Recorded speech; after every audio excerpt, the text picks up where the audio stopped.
Hello everybody and welcome to BroomWagon. You will not get there on a road bike. Yo, Stefano, can you please be quiet for a second? Yes, of course I can, but... Shh.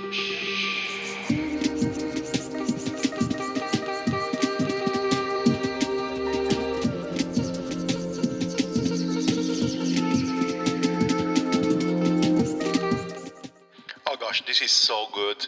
This is a forest waking from the Eyeveyes. Eyeveyes is the duo of musicians and cyclists that Stefano interviewed for the BroomWagon Podcast You will not get there on a road bike. during this episode.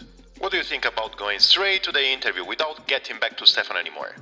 Shall we do it? Yo, 1 second, telephone voice. What do you think, because this track was offered kindly directly from the musicians, if we are gonna let people listen to the full track at the end of this episode?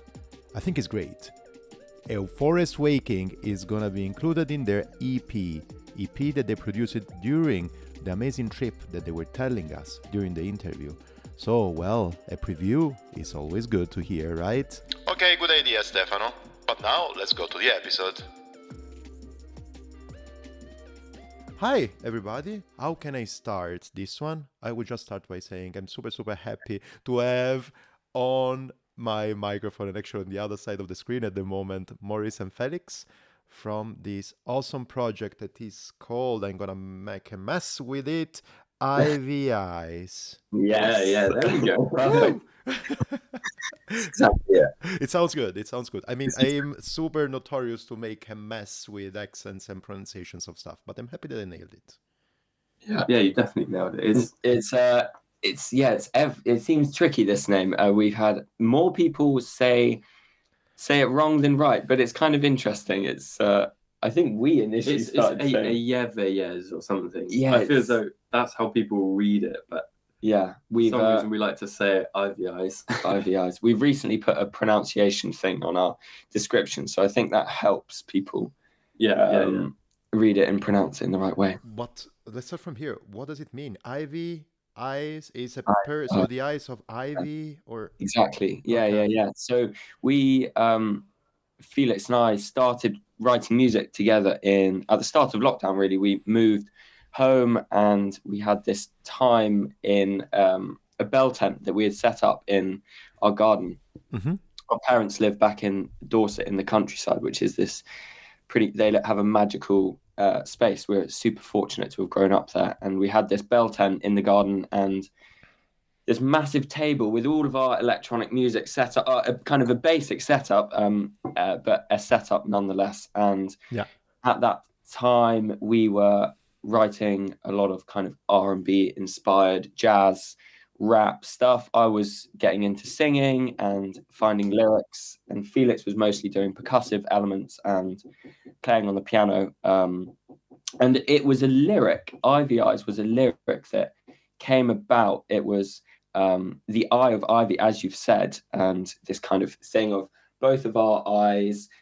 There's loads of ivy around us where we live, and so kind of on these walks, looking at it, it looks down onto us writing this music. It kind of just the way these lyrics come into your mind when you're freestyling. It was one of those things that was said, sung, and we were like, oh, we like that, and it's stuck. Yeah. It's really nice as well. Us always, wherever we write music outside, particularly in the UK, there's always a tree with some ivy growing up it. And it's Crazy. But because I think we like to film as well and document the work, that's like a big part of our process. So it's kind of a homage to the eyes that watch over as you make. Yeah.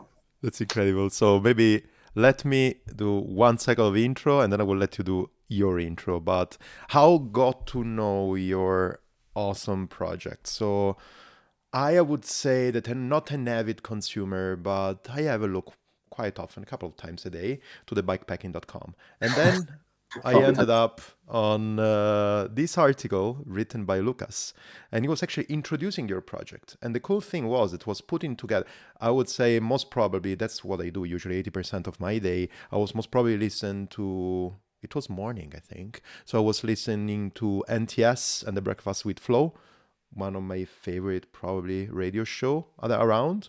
So I was listening to some music. I saw actually your project, and then I did what I usually do. So I stopped the music and I started watching the video that Lucas was presenting, and I said, okay, that's super interesting. These guys are traveling on the bike from basically UK to continental Europe with all the setup, music, and they're producing music, they're making video and documenting this project. Plus they are looking at people, checking at people, talking with people, everything that I really like. Music, meeting people, finding some, I would say something like exchanging some cultural things. And plus it was a video on bikepacking.com, and I said, okay, I don't know, let me find actually their Instagram handle, let me contact them, maybe I can have them on the podcast. And so here we are. It was actually super hectic time, and I'm super happy for you. Seems like a lot of things moved since then. But anyways, I'm super honored of having you on the podcast. So that's the old story on how I got to know about your project. And I think actually I was not the only one, most probably, getting to know about you and your music and your projects through that article.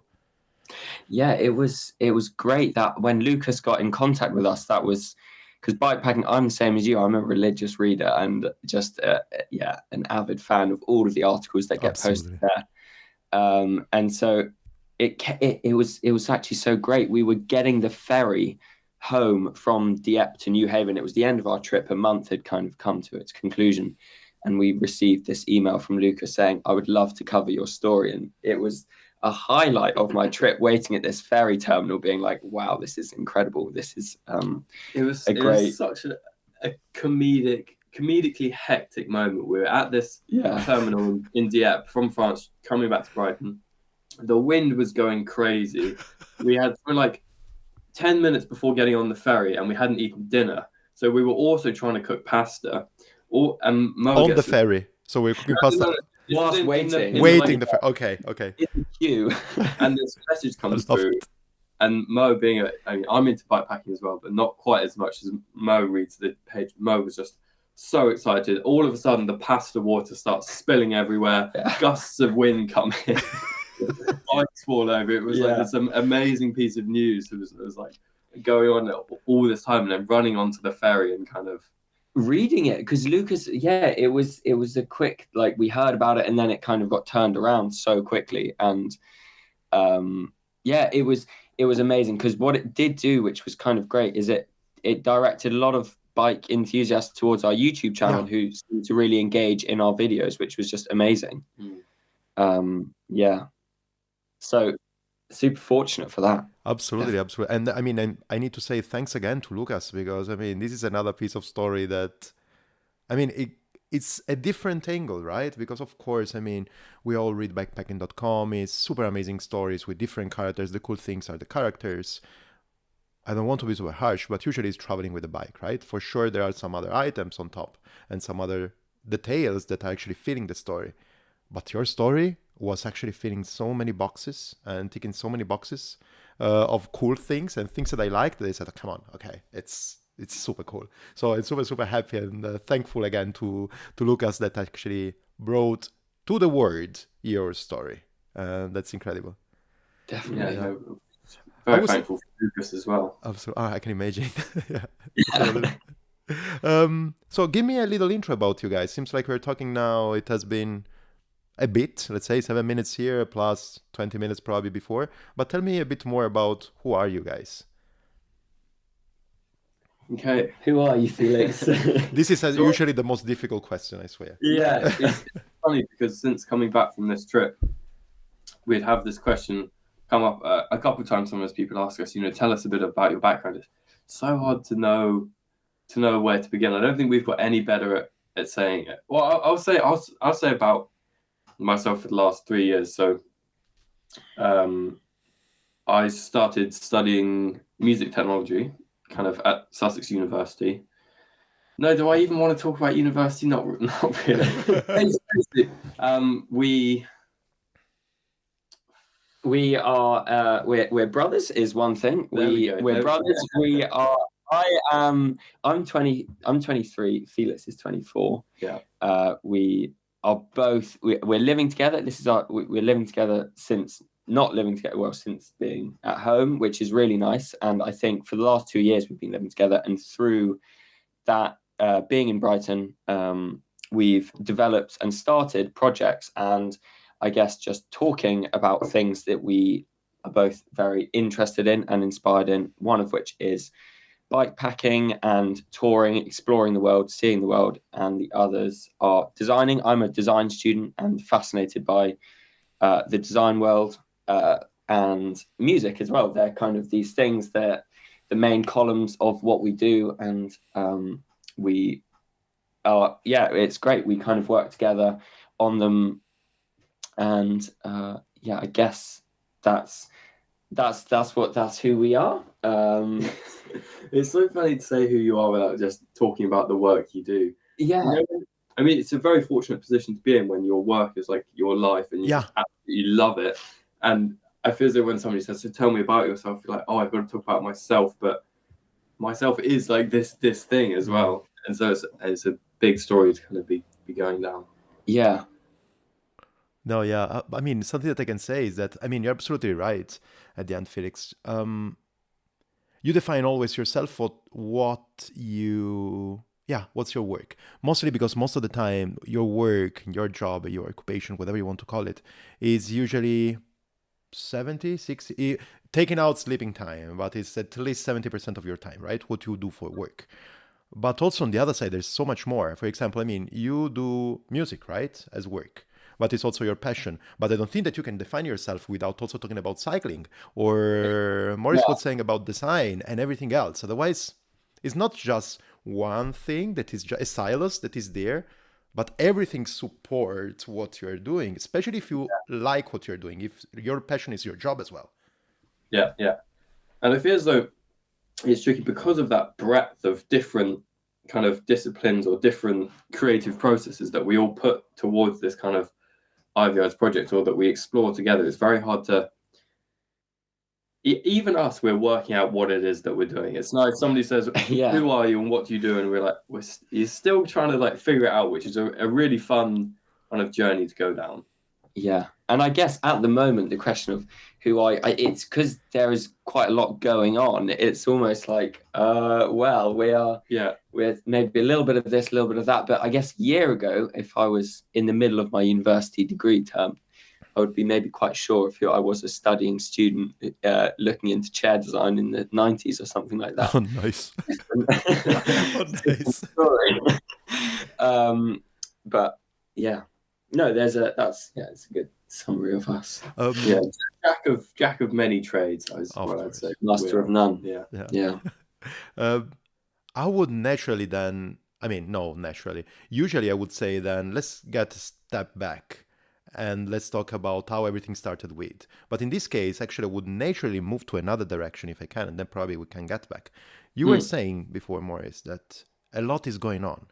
What's going on? So, if you can disclose it on the BroomWagon, of course. Yeah, I think we can, and we definitely can. Since coming back from this bicycle trip, which I'm sure we'll get into, of course. it has been. I was saying earlier, it was slightly turned into a call center, which is really funny. We have got a lot of interest from different record labels, which has been amazing. Obviously, as musicians, this is like our dream come true. And so we've had a lot of different chats with different labels and management teams. I think that's kind of the main thing which is going on at the moment, is finding a team that can be around Eyeveyes, that sees the project not just for its musicality, but for its direction in being outdoors and being involved in the design space. And so we're at the moment, having a lot of chats with different people who can be part of our journey and help direct us in interesting ways and support the vision that Felix and I have, which is amazing. And so that's been a kind of what's been going on over the last month. Along with last week was quite crazy. We went out to Paris. It was Paris Design Week last week, and we were invited to go and perform at one of the exhibitions, which was curated by a designer named Lionel Jadot from Brussels, who is an incredible maker and thinker, really. He has just been awarded a designer of the year in hospitality by a page. What's the name? Maison et Objet, which is an amazing accolade to have. And he saw our stuff and invited us out. And so we played music at his exhibition for 8 hours straight. And we were walking around the different materials. The exhibition, like we didn't play a DJ set or anything. He'd made this exhibition out of great big metal shipping containers with different kind of textures and things inside, and we brought drumsticks with us and we're just playing on the exhibition, which was really cool to do. Normally they say don't touch the artwork, but he was like, hit it. Make sound with it. Exactly. It's here to be used in a different way. Oh, that's incredible. So that's been that was the last week, and then we've come back, and I feel like we're starting to, as the dust settles and we're getting familiar with the people we're speaking to, things are starting to focus back on what we're actually wanting to do, which is write music and be outside on our bikes, organizing these adventures which explore the environment around us, the sounds of cities, the sounds of landscapes, and that's what we're looking to do over the next few months again. That's awesome. Then now it's time for the step back. 2 questions that are going to be one question that is going to be 2, most probably. How everything started with bikes and how everything started with music. And I know that actually music and design architecture are quite, I would say, environments are really related for you, because you're really making music, you're producing music outside. So probably it's 3 questions. Bicycles, outdoors in general, but actually landscapes and environment, and bicycles and music. I said already 3 times. Yeah, I do think that a good starting point is going back to lockdown in 2019. We the UK kind of shut down and everybody went homes. At the time, you were away traveling for a bit and I was at university. And we both came back to our parents' place. And when we were there, we were just listening to, as Mo was saying, our parents live in the middle of nowhere in this it's so beautiful. And it was bizarre because everybody was locked away, but we were very fortunate to be in this beautiful place where we could watch these amazing sunsets. And together we were just listening to all this kind of electronic music. And with all the spare time, we decided to download this music software called Ableton. And together we were jamming and writing music, and it was a very fun, creative, exploratory time. And we're doing that for a couple months. And then come the summer, we said, well, let's try a bike trip. We thought if we can't travel around to other countries in Europe, but England had this great big like staycation kind of thing. People were driving around, and we've got some relatives of ours, some older, like removed cousins there. They're actually pretty crazy. They're, I think, in their 80s, and they cycle across America, across Europe. They're big in cycle tourists. And as Mo and I have grown up, we've heard about this idea of cycle touring. And so we thought, well, let's just try it. And the first bike that we did around England was crazy. We had, we had no idea what we were doing. We hadn't even Googled videos like how to bike trip. We just thought we just need a tent and a little stove. But we did it. We cycled from Oxford in the UK up north to Liverpool, and then across to Wales, and then back down. Nice. And as we were doing it, we were, I'm sure we'll get into this later, but the kind of headspace you're in, that freedom that you experience, the beautiful scenes that you're in, considering the past couple months we've been writing music together kind of in this bell tent that we were talking to you about earlier, we just thought it would be so cool to be able to take our music with us on these bikes and write music. I think it was a seed that was planted. We had a discussion about it. It was small, but then we did 3 consecutive bike tours after that, each after a summer. We went around France, then we went around Germany, cycled to Czech Republic, and each time it was like, we've really got to give this a try. So basically you were describing now 4 different trips. So the 4 different bike trips that you did were without music equipment. So music was a conversation starter, but not a production that you made in the meantime. Exactly. I actually think the 4th trip was the one we've just done. Yes. So 3 different trips actually. Okay. Yeah. because that's the thing, bike touring is, in many ways, it's kind of a skill. Like, it's a bit of, you need to know what you're doing to be able 100%. to be safe and kind of be able to think, okay, we can carry an expensive computer with us and keep it safe, kind of thing. So it took a lot of time to, work out the different situations. The way we tour as well, we tour very on a very low budget. So we're not sleeping in campsites. We're either sleeping in fields or just knocking on people's doors and asking if we can stay in their gardens or something, which, sometimes it doesn't work out when you're left at 10 o'clock at night with nowhere to sleep. It's like, fuck, it's a tricky one to do. And so working out how to tour in the way that we tour safely was quite a thing. But that's part of the thrill. That's part of the freedom of the headspace that you can get into, realizing that actually, knocking on somebody's door and asking if there's an opportunity for you to sleep at the end of their garden, you might meet some incredible people. And there's all these different journeys that you can go down and that we have gone down, from meeting people, just from kind of being vulnerable and just living in the moment on the land, kind of free. Nice. Absolutely nice.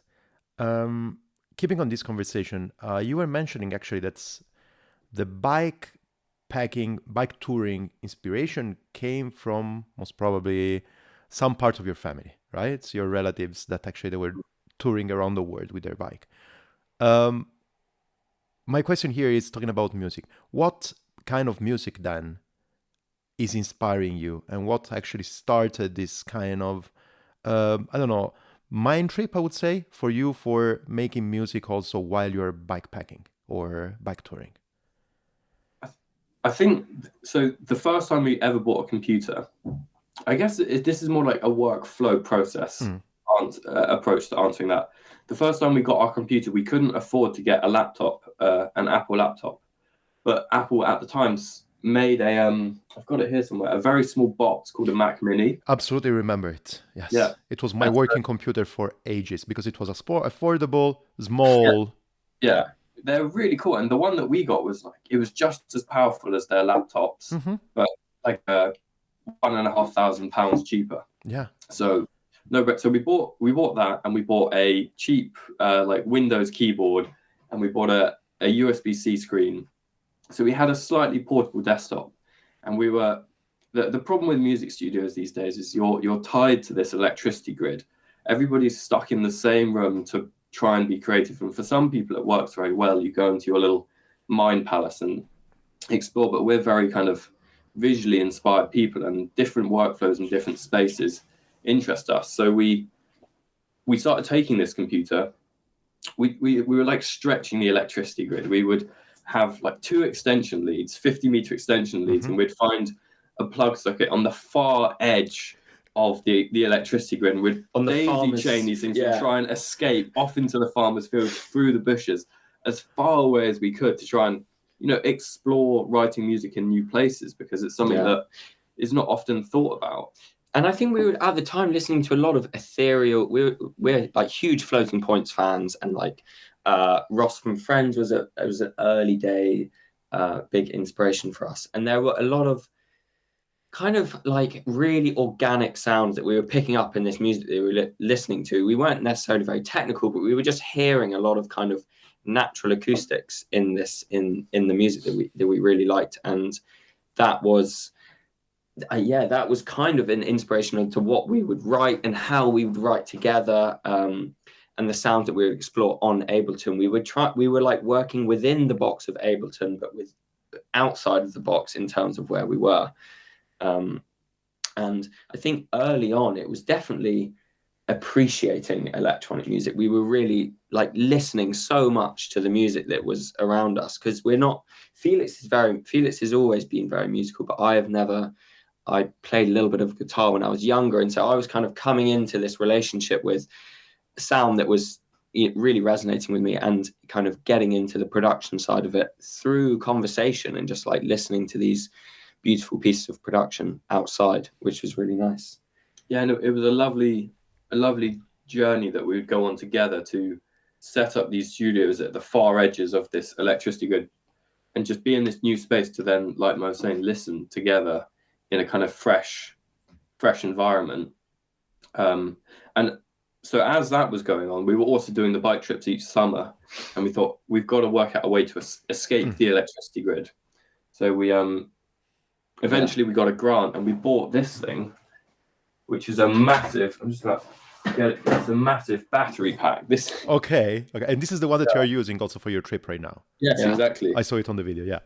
And so this is our way to escape the electricity grid and have a music studio wherever in the world we like, for about 20 hours. Oh, okay. Yeah. So it's a really, really cool thing. Yeah. So I think that's how it all came about to try and do this on bikes. Bikes was the perfect way to move around and to find new situations where it'd be cool to make music. And I think bikes have been big for us over the last few years. Mm-hmm. Like they have really been fundamental just to our time efficiency, living in a city and just being able to actually commute to different places. We have seriously practical bikes, which is just something which I think goes hand in hand in what we want to do. That we really kind of, the idea that you could load, just the idea that you can bring so much with you, not on your back, and glide effortlessly along a flat road and climb slowly up a steep one was lovely. And we really, that's been something that has like dictated the bikes we get, dictated the stuff we get. And we've really pushed that to its limit. Like how much can you actually take and how comfortable can you be on a bike so that your home is basically just on your bike. It's incredible. Yeah, because I mean, not lightweight bike tourers. Yeah, that's what I wanted to say. I mean, it seems like now the classic narrative at the moment of bicycle mainstream, classic narrative of bike touring, in this case is bike packing, is go light.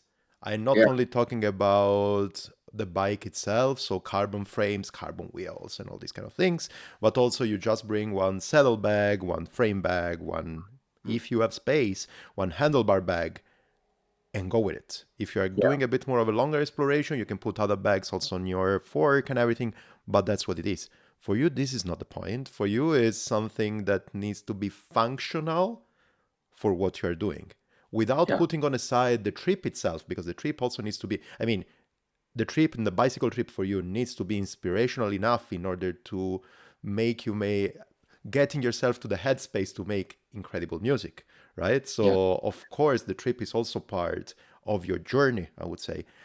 But also on the other side, you don't need to be fast or whatever you need to be. You just need to arrive to a point where you can start making your music. And that's so much, I mean, a sidetrack of the narrative that's actually what brought me to this point, to call you, to message you, to have this conversation.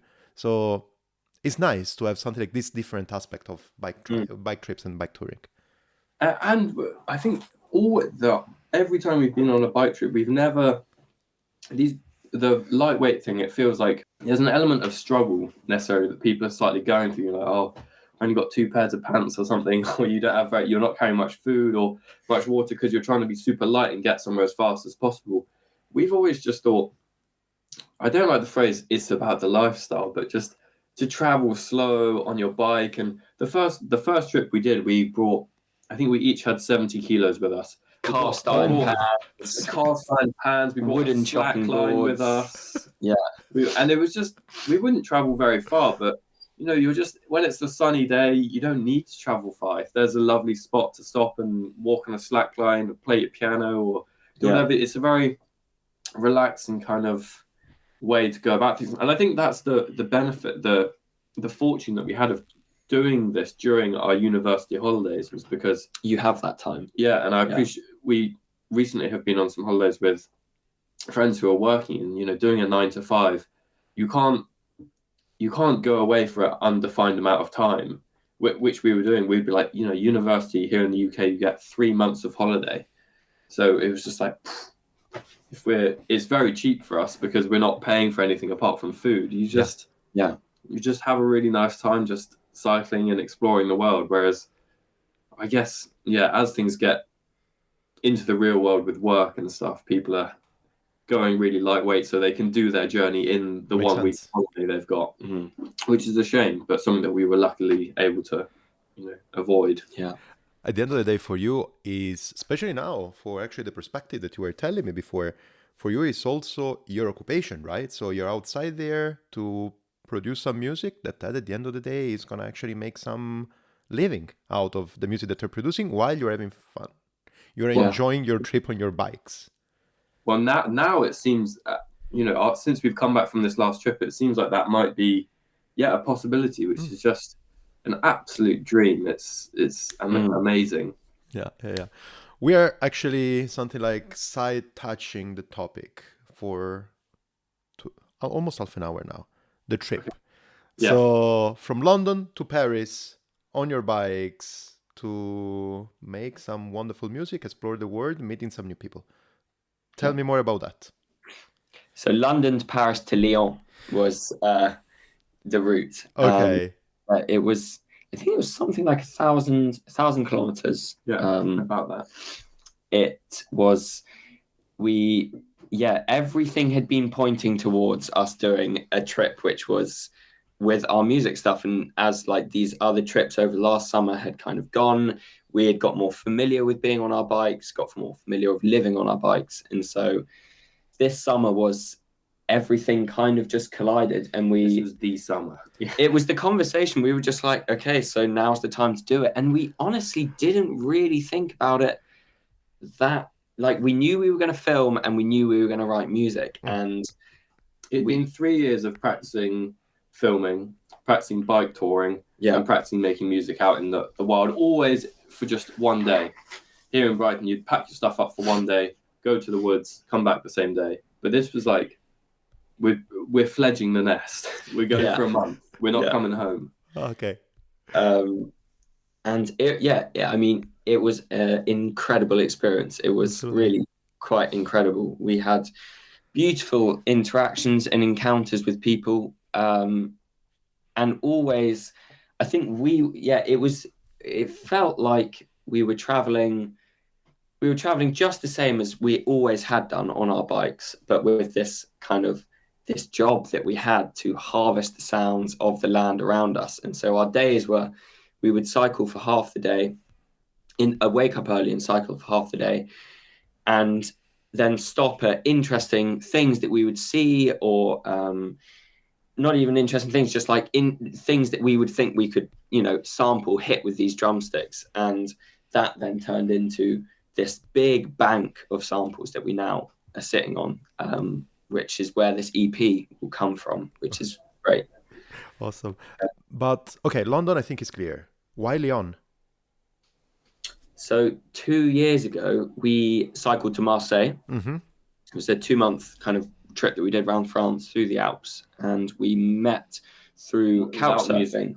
Without music, yeah. We met through couchsurfing 2 lovely people called Rudy and Justine, who live in Lyon, and we stayed with them, and it was kind of brilliant. And this year round, we messaged them and said, could we come and stay with you again? We're planning on doing this cycle trip.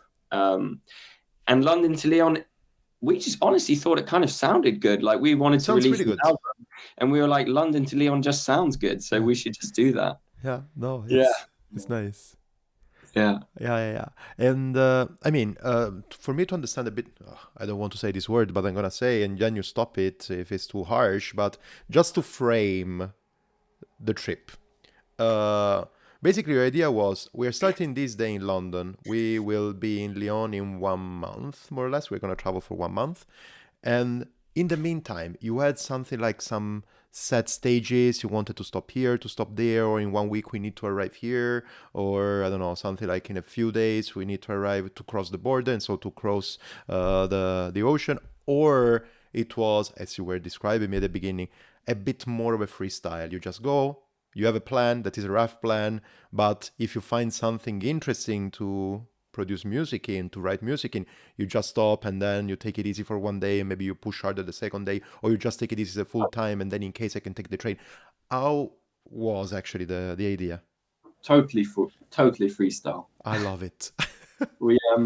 We had no idea. From the first day, we didn't know where we were going to camp. We didn't know what music we were going to make. We didn't know apart from the route, actually, Eurovelo cycle routes. Yeah. Mo was very good at navigation. We just stuck to I can't remember which route it was, but we stuck on the route and just followed it along. Some days we didn't feel very musical, so we didn't make any music. And some days we just didn't do any cycling because we just wrote music the whole day. Totally just seeing how it goes, which was such a lovely way to go about. I guess, work or not work, just explore, really. Yeah.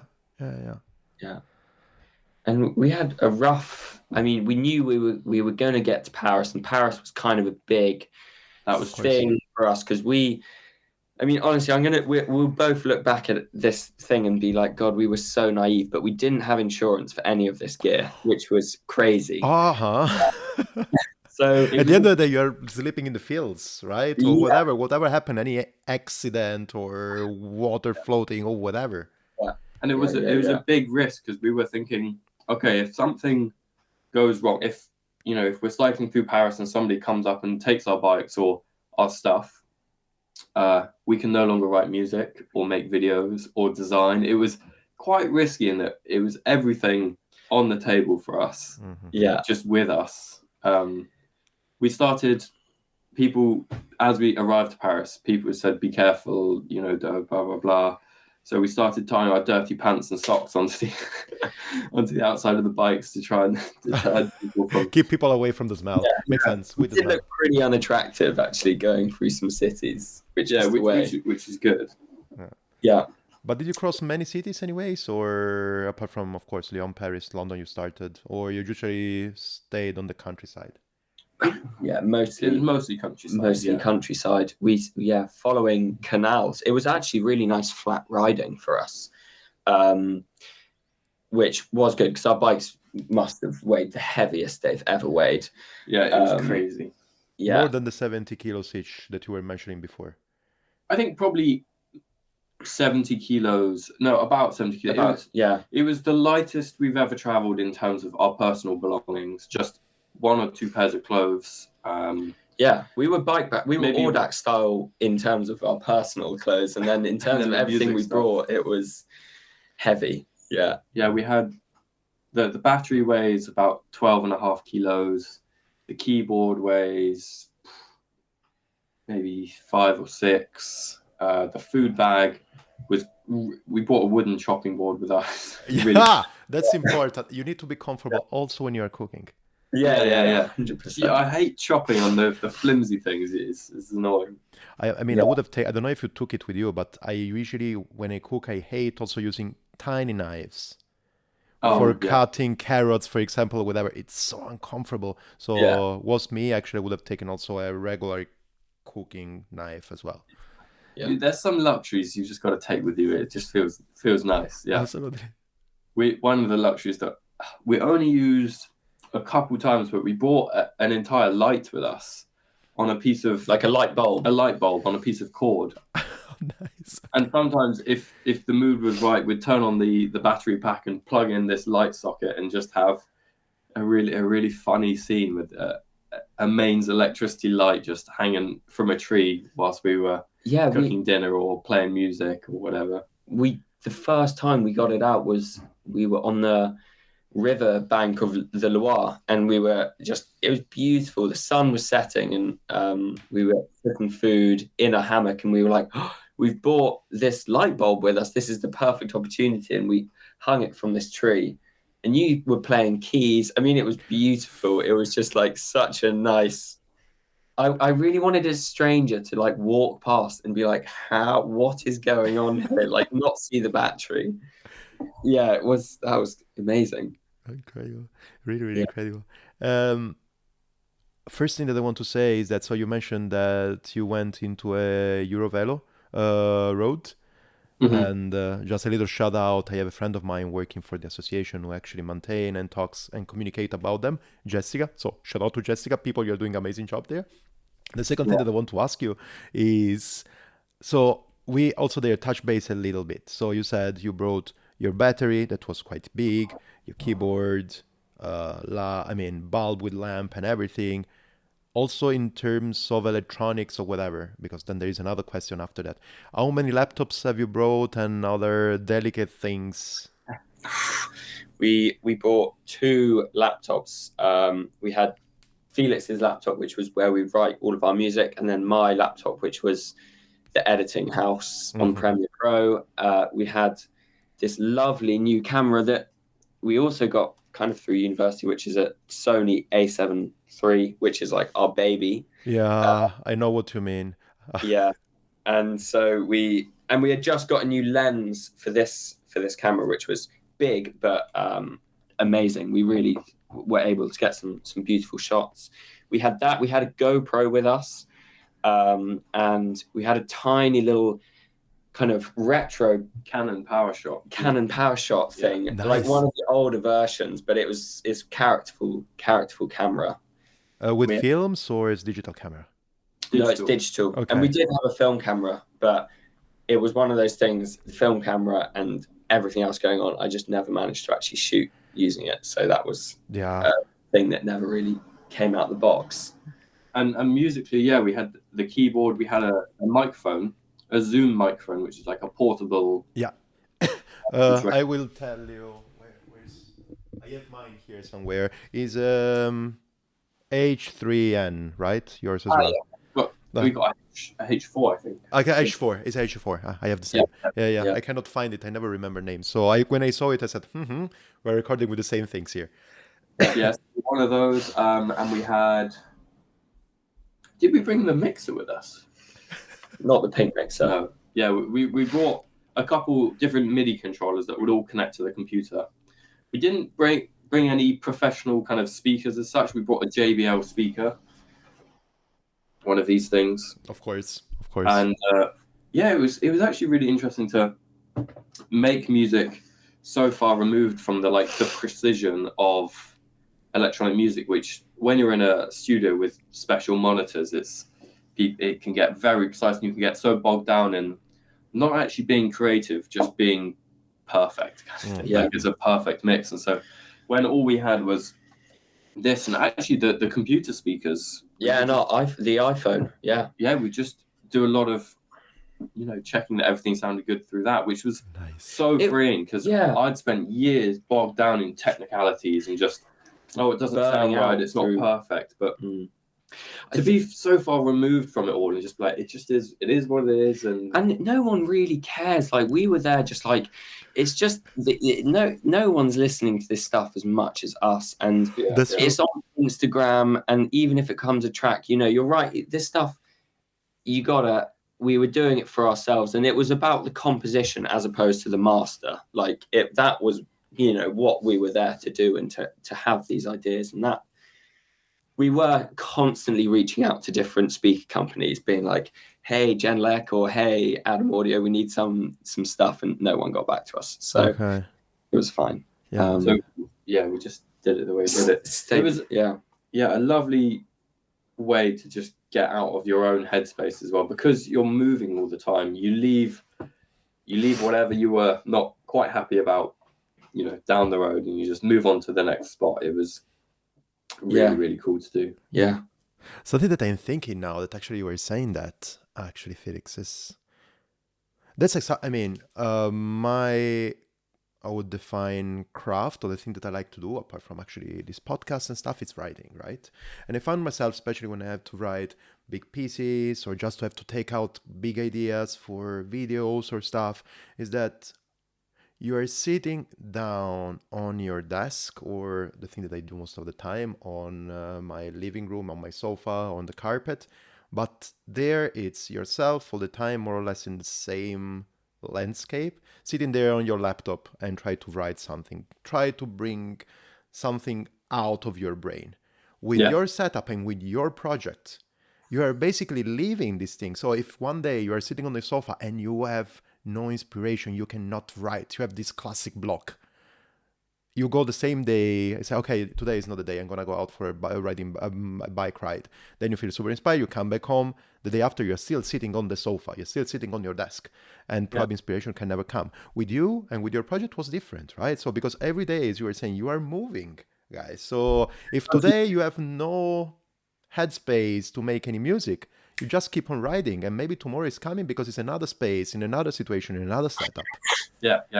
And I feel so I'm sure it's similar with writing, but with music, it's funny because you can get stuck in this idea of, it's about the amount that you make. Like, you've got to keep making music over and over again, like lots and lots and lots. But actually, you've just got to write a really good track once, and that can change the game for you. Or you just got to do it a couple times. So to be on this bike trip and reframe it, and just like you are so living in this world, because all you've got with you is music stuff and a stove to cook food with. Yeah. You don't need to worry. If you're not feeling creative, we would ride for 3 days, and then someday we would do something. And it just kind of puts you more in that headspace of, when you do write, it's going to be really good. Absolutely. Which was, a great thing for the composition and for our workflow. Absolutely. Electronics, we said, and electric parts, so something really delicate. I know it's part of the video, but how you kept everything dry, or at least safe from bumps and stuff? It was bad weather, actually, for the first. It was raining all the time between spring and summer. I mean, we bought 2 Pelly cases. That was our. Oh, that weighed so much. They weighed a lot. Yeah, that was quite a thing to bring. No, it was actually, that's how we kept everything dry. We put everything in Pelly cases, and we had these Ortlib pannier bags that we swear by. Ortlib are just, everything that they do, we just think is great. We only have their bags, but they've lasted us so long, and they are amazing stuff. And we had these 2. I think a month before the trip was set, I was in the metal workshop, and I was like, okay, I love cargo bikes. I can't afford a cargo bike. I love my bike, so I'm going to make a cargo fork. And that was like a project that I'd given myself. And so I kind of copied and changed this Crust Clydesdale fork that they do. And I made this flatbed 20-inch front wheel, like V-brakes on the front for my Thorn, for my bike, and it was great. It kind of is like one of the best additions to my bike that I think I've done, and it meant that we could have the 2 Pelly cases on the front, bungees over the top of them, and then other stuff kind of covering those bags, covering those boxes, which meant that everything kept flat. They weren't under too much like movement, and it worked kind of really well. Yeah. So that was how we kept those electronics safe. We bought like a big dry bag for the battery pack, and that just sat on the front of my bike in a zip-tied crate on the front. And then the keyboard, we brought a massive tarpaulin with us, which we barely used, but we would wrap the keyboard in the tarpaulin. Okay. And that worked. And put it in Felix's trailer. Felix had a Bob Yak trailer, which they're kind of the Rolls Royce of trailers. We're really lucky to have one. But I don't think I'll ever bring it again. But Felix actually hates it. Tell me more about that. The story of the trailer. It's something that we need to know. They're great things, but the rolling resistance it has, or just that another wheel has on it, on your whole bike as a unit, is just awful. Yeah. Okay. And it's very slow, and so I think maybe even a week or 2 weeks in, I decided to try and take the keyboard up, and I would put the keyboard at the back of my bike, and it would look ridiculous because it was, a long keyboard sticking out from my seat post. It was hilarious. Having the weight on the bike just totally kept things speedy. Yeah. I will say it was an independence thing as well, like being able to move your bike and lock it and push it up against a wall and just leave it there. That was really hard with the trailer. I always had to like put my bike aside and like move the trailer in. It was just a bit of a faff, really. Okay. Yeah. But it did become useful, as sometimes you do a shop at a supermarket or something, and you just don't have any space to put this stuff. I mean, when we've got so much stuff, it was quite useful to have a bobby act to be like, oh, we've got, I don't know, 6 bottles of water. Where on earth do we put that? I'll just chuck it in the trailer. Yeah. Of course. That was nice. But getting that thing back on the train, though, on top of the bike was... I can imagine. Oh, gosh. Yeah. I mean, it's different probably with the ferry to get back home, but yeah, on the train. Yeah, incredible. Yeah. So yeah, no, it's super interesting. So not a trailer anymore. It's not actually, maybe you're gonna make another, I don't know, cargo fork also for your bike. This could be another good solution. Yeah, I mean, I've actually just really, I mean, I'm very excited about it. It's one of the most exciting purchases I have done for the last few years. I have just bought myself a frame for an Omnium Minimax V3. So you got the frame of the Minimax? It's arriving. I don't have it yet. Okay. It's on its way, which is going to kind of be tied into the whole next adventure that we do, which will be great. Having one of these, a big bed with a wheel that... The problem with my fork was that when I went left, if I turned left, all of the weight was going left as well. Of course. And so I had some sketchy times going out, like doing some not trails, but we were sometimes following some bumpy routes and roads, and my bike would like fall over. It was just very heavy at the front, and so having an Omnium for this type of thing will be amazing.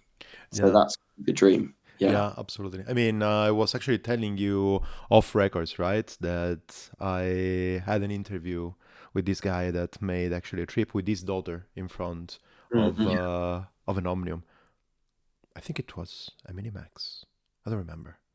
Yeah. I don't know. It was actually all a regular Omnium. I don't remember. But yeah, you can really, it's really capable and it's easy. And you can really go, that's what he told me, you can really go wherever with your, I mean, any trail, any gravel road, anywhere with it. Yeah. It's super capable.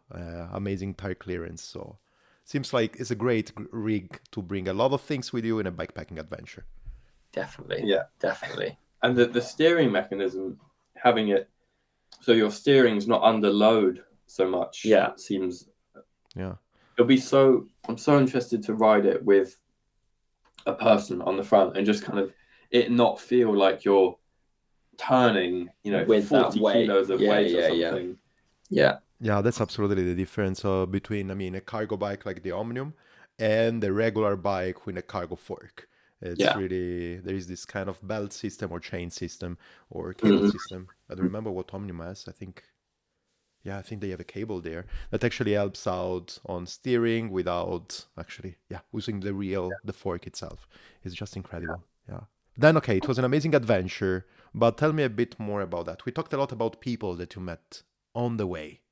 So tell me more about that. How people were reacting, okay, being the two of you, for example, in their backyard or knocking at the door to get in and sleeping on their backyard, and having you as well most probably cooking or just maybe joining them at the dining table or just making music. How was it? I think you got a lot of people meeting you that were saying, okay, what's going on here? Yeah, it was lovely. We met a couple called Glyn and Izzy, who we traveled with for I think 3 days. They cycled a lot faster than us because they didn't have as much stuff. But there was a really rainy weekend that we all ended up spending together at a campsite. Yeah, and it was great. Izzy was a classically trained cellist, so we just spent our time just talking about music in the thunderstorm. Yeah, which was really great, and actually it kind of helped. I feel as though this trip Mo and I have done without even realizing what we're doing. Like the more we talk about it with people like yourself, and going back to on the trip, Izzy and Glyn, who we met, the more you're starting to realize it's more at the moment a framework that we're trying to, what is that we're trying to work out. And I feel as though when other people were reacting or talking to us about the work, it was a journey that we were going on with them as well to try and work out what is it that you're actually doing, because it's one thing taking all this stuff with you, but it's another thing like creatively using it and going about that in the right way. We were it's a bit of a tangent, but on that same point we were struggling at the start to with digital music, with electronic music, it's the music we were making for the first week was no different from the music that we would make back home, because you're on your computer, and we were really trying to work out ways, how can you make the music that you're making, like, it's impossible to make it unless you're on the road. And meeting these people and recording them with this Zoom microphone, sometimes talking about music would give us ideas, and also it would we met one guy who was Bernard, who was playing us this like world music and telling us these stories about his family and his kind of working life, and that was we started writing a song with his story kind of involved in it, which was a really nice way to make the music purposeful to the trip itself. And I think the people became like the catalysts for us to write music, which was great. Just before Paris, actually, we stayed with this couple, Emmanuel and Bernard, and I think it was like the first shower, the first like shelter we had properly had at kind of a week and a half in. And the first night, it was so memorable because we all had a lovely dinner together, and then we sat on their sofa, and it must have been for about 3 hours. Bernard just played us all of these CDs, and they were accompanied by like childhood stories and just like experiences of his family and his son and his life. And it was just such a beautiful, just adventure that he took us on, really. And we asked him, is it okay if we record this, some of these things, and like his words and the context of which they all came about really like set the mood for a song that we're working on at the moment, which was great. Yeah. It's also, when you first start getting into filming or taking photos, you was like, wow, it's amazing, because I've always looked at this thing, but now that I'm looking at it through a viewfinder, you see it in a different way. You appreciate it as a slightly different thing. And it was happening to us with sound, just having a conversation with somebody. When you make that decision to take out your Zoom recorder and you put it on the table and hit record, you are like so attunedly listening to what's going on. It's like, oh, it's funny how he said that word at the same time the singer of the song said this word, and they're in ways that you wouldn't even, they would just fly past you. It was a really nice, listening exercise to the other people. And, as we realized on these tours that we've done previously, when you're on a bike tour, you're not, quite often Mo and I we're not necessarily there so much to talk about ourselves. When people invite us in to have a dinner, maybe, we love to hear what other people's lives, and bringing that listening exercise along with these kind of stories was just, it definitely, it definitely did impact the music we were making. And I'm intrigued to see how the more we do this, the more it feels authentic, because authenticity is a big word that we're trying to work out. How authentic is it if, somebody says a little story and then there's a house dance beat on the background or something, trying to work it out. It's a big project. But I think, in terms of interactions, it's always when you least expect something to happen, someone comes along or something happens, and it's just beautiful. I think should I tell a little story? I like a highlight story of interaction for us. Go ahead. I can't wait. It was pretty special. We were camping in this village park, maybe like a small town park, and it was a beautiful park. And in this park was this big red stage. It was like a coliseum. It was amazing. It was like this not play area, but like a performance space, an outdoor hall, I would say. And it had this massive red floor with this kind of amazing roof, this fabric stretched roof. And we saw it and we thought, okay, we'll camp here tonight. And in the morning, let's go there super early at 7 a.m. and go up on the stage and record a set of like an hour-long set of our, like the dance music, a kind of set that we would play at 11 p.m. or like 12 a.m., but we do it in the morning. And so we were super excited by this concept. We got there early in the morning. It was a lovely day. We set up these cameras and the shot was incredible. It caught this space and it caught the scene.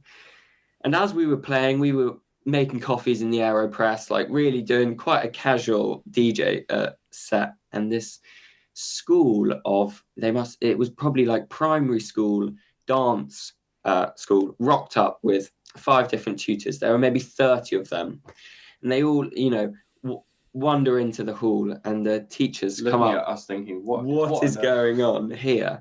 And the teachers come up and say, hey, we are the local dance class, and we're here to do some dancing. And we just immediately said, that sounds amazing. Can we just continue? And they said, yeah, if you just turn it down a little bit, we'll be dancing behind you. And so for the next 45 minutes, Felix and I are there playing like garage house and techno tunes, and behind us are these kids pulling the most avant-garde dance moves you could have ever seen in your life, spinning pirouettes and rolling on the floor. It was absolutely incredible. It was like the most perfect situation to have ever happened, and it was it's kind of crystallized this memory and this thing for us, because we thought we were recording it all, but our cameras had a 30-minute shut off, like before you had to re-record. And so this whole thing was unfolding, this beautiful kind of interaction between innocence of dance and music. And we thought, wow, this is going to be an incredible video. And we didn't capture any of the dancing. And so we had, it was kind of beautiful, bittersweet, but we left that memory so strong. And that was a lovely interaction And it was a big moment. We knew after that day, we knew we were doing something special. Like to be able to capture those, or not capture, but just to be able to be in the place at the time. Be so spontaneous that things that you could have never dreamt of happening just happen to you, which happens on the bike, really. 100%. Yes, I think it's actually a combination of traveling on the bike that makes yourself, I would say, inspired by everything that is around you, but also vulnerable to people, vulnerable in a good way, right? So something like open to interaction with people, because people are just, maybe they are seeing you there playing with your bikes there. Nothing can happen. Like, we just want to come here and dance. And of course, I mean, you're there to live the moment, and you say yes. Yeah. Wow. Yeah, it was really such a special, it's one of those interactions that leaves you with an afterglow. You cycle and you're like, wow, that was, you're given an extra day of energy, which is beautiful. Absolutely. I mean, I got chills just to listen to that, because I can imagine it was so intense of seeing yourself playing in this setup that is just as special as it is, and then seeing kids coming over and dancing on your music in the morning. Yeah. And dancing, honestly, better than everyone else who's at a gig dances. Like, these kids, they were freed from rhythm. They were freed from any like judgment or embarrassment. They were great dancers. Yeah. Oh gosh, no, that's incredible. Yeah. I mean, you already told me something about the next question that I wanted to ask you. Something like some memories of cool places where you played music or you just recorded and made some music. This is actually a perfect example that actually gets together the something like the people interaction and also the music side. But is there anything else on that? I think when we sheltered from the cabin, do you wanna? Yeah, there was it was a Saturday night, and there was thunder. It was going to be a very rainy night. We could see on the weather system, and we were thinking, okay, where are we going to stay? We've got to work this out and keep everything safe. And we were also not very, when it was starting to rain like early in the evening. It's not a very nice evening when you're all night, you're in the tent because it's just raining. Anyway, we were prepared for this, it was fine. And we were cycling along, and on the right-hand side, we saw there was this tiny little like concrete cabin, shelter, a little shack in the middle of this field. And I held Mo's bike, and Mo jumped over this fence and went in, and it was just a small little box about the same size as this room. It had been brushed clean. There were some notes from other hikers being like, "Oh yeah, thank you for letting us stay here." There was kindling for the fire. It was a little shelter for people. It was like a retreat. And we just stumbled across it just as the thunderclouds opened. We put our bikes in. We got up the house light and plugged it in. Yeah. A little fire. And it was so great as well, because as I say, it was a Saturday night, and all of our friends back in the UK were at this big festival called Glastonbury. Of course. And we were just like, everyone's there just dancing. We're here alone on it. You know, sometimes the bike touring can be a little bit lonely because Yeah. you're just in the middle of nowhere. Yeah. But it was so great to have our music system, and we just wrote some kind of ravey track throughout the night, just having a little dance ourselves. With this rain just pouring outside, we didn't have, there was one window and we didn't have a door in there. So it's kind of the element and you right next to each other. And it was a saving grace, really. Yeah, we'll have to send you some of these photos of these places. 100%. This would be awesome. Yeah. And I can't wait to see them. But talking about seeing your experience, you documented everything with your photos and with your videos. Actually, as I saw, 2 videos are out, right, of your adventure. Something else is coming, right? Yeah. So we've got an episode 3, which actually is in the works now. And I think part of that is the footage that takes us up to Lyon and arriving in Lyon. And then at the end of that video, I've been wanting to have, I mean, this is great that we're doing it now, but so maybe I can link that to the video. People have been saying it would be great to have hear a conversation between Felix and I about how it was, you know, what equipment was there, all of this. And so I think we'll kind of try to tie 2 of those things into that episode 3, to just give, you know, people who don't really know the whole experience a bit more insight into it. So I'm really excited to get that out into the world of YouTube. That's perfect. And it's going to be the final episode of this trip. That will be the final episode of the trip, yeah. Yeah, super nice. Can't wait actually to have a look to that. So yeah, again, natural and final question here would be, we talked already about what's going on in the moment, right? And actually you gave me, we're having this conversation, the perspective on what you're working on. But what else? So what's next in your ideas, your future, your, I don't know, next trip? So it's quite exciting. We're working on we got many projects. One of them, though, sound system. We're looking to build a sound system that sits on the front of this Omnium bike that Mo's just got, which will allow us to kind of have autonomy over the performances that we get to play to our fans or to audiences, and, you know, where that is and what time that is. Because here in, you know, as it is for all musicians, really, you're kind of at the whim of the event producer or the club that gets you in. You know, the club is laid out the way it's laid out. The bouncers are there. The sound system is the way the sound system is.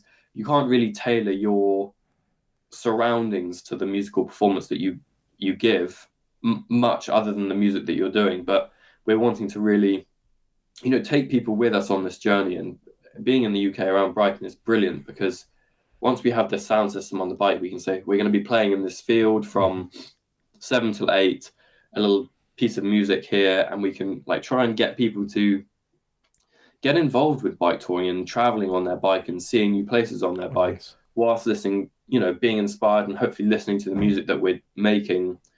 And perhaps we can have some kind of collaborative jam sessions with other musicians out in nature, because it's electronic musicians don't often get to write music outside. And so, you know, with a sound system and what we've got, we'd love to kind of start sharing that with the community and the audience. Yeah. And I guess for me, the next couple of steps, that I've actually got my last year of university coming up. So I've got this I study on a course in Brighton called 3D Design and Craft, which is an amazing course. And the final year is self-directed studies. So you kind of choose a brief or a live subject and respond to that. And so Eyeveyes and kind of the whole thing that is going on with this will be part of a body of research and design, which I'm kind of, in an overarching way, I'm looking to design and make furniture that is looking into ultra lightweight, portability, practicality, and like movability. And so for people who are, you know, wanting the lifestyle outside, we have these chairs, we have this table, we have everything which can be a lovely way to move outdoors. So that's kind of a design project which is also going on for me. and Felix, both of us, I mean, we will work on these things together. So that's kind of the next few months as well. And yeah, settling down from the summer and just getting music released this side of the year and early next year. We're really lucky to perhaps be working with a record label, so we can just, make this music and get it ready for another. We will be doing another trip next. We will be doing another trip, yeah. yeah, of course. I mean, what else? No, great. That's super awesome. I would say, so where can we find your music in the internet around? Mm-hmm. So on YouTube and Instagram, Eyeveyes, Eyeveyes, and the music also on Spotify. Mm-hmm. Spotify, iTunes, SoundCloud. It's all going to be there. That's so please have a listen. Yeah, absolutely. And what I wanted to say, whenever actually, if you decide, for example, to come to Switzerland for a trip, or whenever you want to talk about your next trip on the BroomWagon, please, the microphone is open for you all the time. So you're doing something so inspiring that I think that actually myself, as the main, I like my voice, that's why I say that, as the main listener of the BroomWagon podcast, I'm the one that actually listens to his own podcast 2 or 3 times every time, and not only for editing, but myself as probably the main character listening to the podcast, I would love actually to hear a bit more of your stories and what's next and everything. So whenever you have another idea, project, trip in place and you want to talk, or you had already, you want to talk about it on the BroomWagon podcast, you are more than welcome. And thank you for the questions and the listening, Stefano. As we've kind of said, it is so new for us. We've come back from this thing and we had no idea what we were even doing. And so every time we have a conversation with people like you, it's we work it out together. You've given us ideas of, oh yeah, it's a bit like that, or you could try that. And so it's really nice to have this connection. Definitely. Thank you for the conversation. Absolutely. Really, guys, best of luck for the future, for the music, for the science studies, for next projects, for the new Omnium. Good luck for everything. Thank you so much, Stefano. Thank you. And we'll talk soon. Bye, people. See you.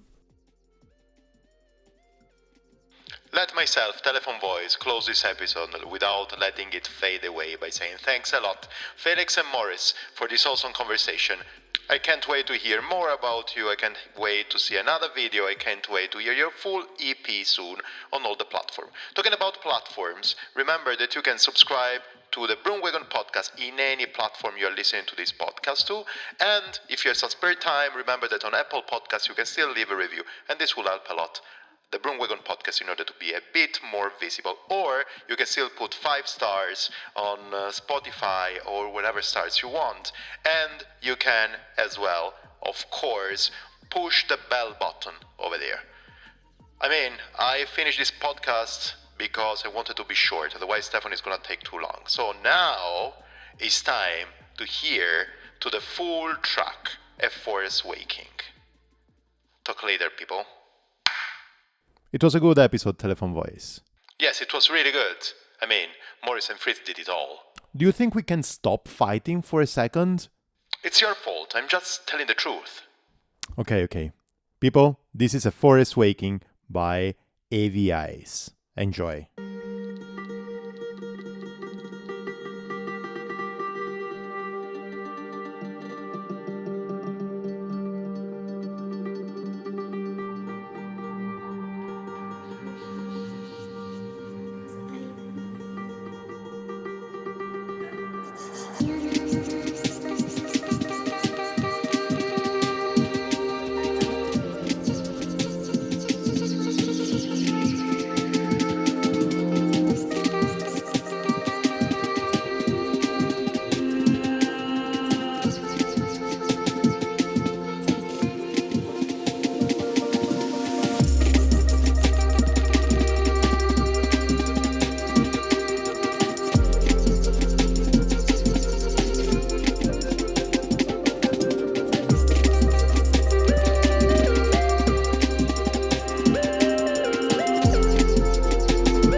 Bye.